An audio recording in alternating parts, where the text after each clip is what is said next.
Hello everyone. तो आज बात करने वाले हैं खेसारी लाल यादव जी और सपना चौहान का एक बहुत ही बेहतरीन छठ सॉन्ग के बारे में, जिसका पोस्टर आ चुका है। और इस गाने को लिखे हैं अभिषेक भोजपुरिया जी और इसमें म्यूजिक दिए हैं मनु सिन्हा जी।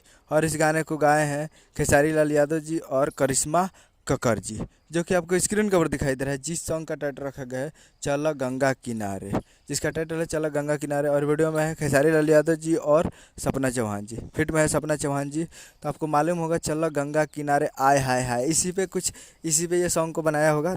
काफ़ी ज़बरदस्त, और ये अभी ट्रेंडिंग में चल रहा है आय हाय हाय, चला गंगा किनारे आय हाय।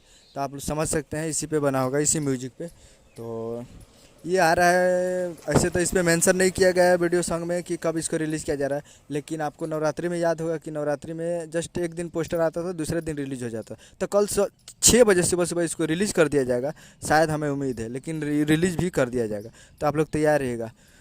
Khesari music world present Bhojpuri YouTube channel पे। उम्मीद करूँगा वीडियो अच्छा लगा तो चैनल को सब्सक्राइब लगा सके, कैसे खेसारी लाल यादव जी के लेटेस्ट मिल रहा है। वीडियो अच्छा लगा वीडियो को एक लाइक कीजिए। मिलते हैं अगले वीडियो में। जय हिंद, जय भोजपुरी।